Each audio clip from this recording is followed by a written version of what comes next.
দৃষ্টি আপনি যেমনটি বলছিলেন যে সারা দেশের মতন পটুয়াখালীতেও কিন্তু দিন দিন বৃদ্ধি পাচ্ছে ডেঙ্গু আক্রান্ত রোগীর সংখ্যা। ফলে কিন্তু হাসপাতাল বেড কিংবা হাসপাতালের বারান্দা পর্যন্ত কোথাও কোনো জায়গা নেই যেখানে কোনো নতুন রোগী আসলে সেখানে তাকে স্থান দেওয়া বা তার যে বেড সেই বেডের ব্যবস্থা করার কোনো সুযোগ নেই। আমি এখন রয়েছি পটুয়াখালী 250 শয্যা বিশিষ্ট জেনারেল যে হাসপাতাল রয়েছে সেখানে। সকাল থেকেই কিন্তু আসলে পটুয়াখালী সদর হাসপাতালে 10 থেকে 15 জন রোগী ভর্তি হয়েছেন। এছাড়া পটুয়াখালীর জেলার বিভিন্ন হাসপাতালে প্রায় অর্ধ শতাধিক রোগী আজ ডেঙ্গু আক্রান্ত হয়ে বিভিন্ন হাসপাতালে ভর্তি হয়ে চিকিৎসা নিচ্ছেন।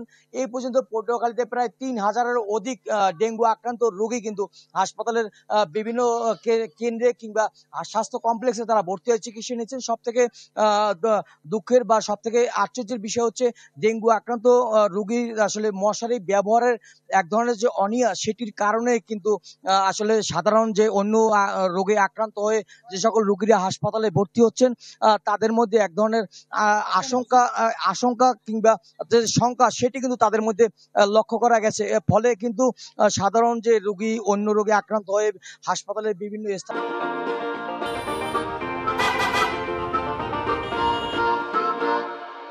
ভর্তি হয়ে যে চিকিৎসা নেবেন সেটি কিন্তু একটা দুরূহ ব্যাপার হয়ে দাঁড়িয়েছে। কথা বলেছিলাম সাধারণ রোগী ও তাদের স্বজনদের মধ্যে, স্বজনরা বারবার যেমনটি বলছিলেন যে পটুয়াখালী পৌর শহর কিংবা সদর উপজেলা যে রয়েছে সদর উপজেলায় কিন্তু আসলে প্রতিনিয়ত বাড়ছে ডেঙ্গু আক্রান্ত রোগীর সংখ্যা। পৌর কর্তৃপক্ষের সঙ্গে কথা বলছি, তারা এইডস মশা নিধনে তাদের যে ব্যবস্থা সেটি কিন্তু তারা নিচ্ছেন। ফলে তারপরেও কিন্তু আসলে মশা নিধন হচ্ছে না। ফলে ডেঙ্গু আক্রান্ত রোগীর সংখ্যা পটুয়াখালীতে দিন দিন বেড়েই চলেছে।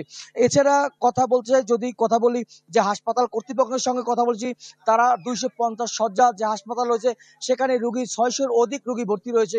ফলে কিন্তু আসলে যে আক্রান্ত হয়ে আসা যে রোগীরা রয়েছেন তাদের সঠিক চিকিৎসা দিতেও তাদের হিমশিম খেতে হচ্ছে। এছাড়া সর্বোপরি যেখানে যারা ভুক্তভোগী রয়েছে, ডাক্তার নার্স যারা রয়েছে এবং সাধারণ রোগীরা যারা রয়েছে তাদের সঙ্গে কথা বলে যেমনটি জানা গেছে যে তারা কিন্তু বারবার বলছেন যে জেলা স্বাস্থ্য বিভাগ এবং জেলা প্রশাসনের যে মশক নিধনের যে ব্যবস্থা সেটি কম নেয়ার কারণে কিন্তু পটুয়াখালীতে দিন দিন বেড়েই চলেছে ডেঙ্গু আক্রান্ত রোগীর সংখ্যা।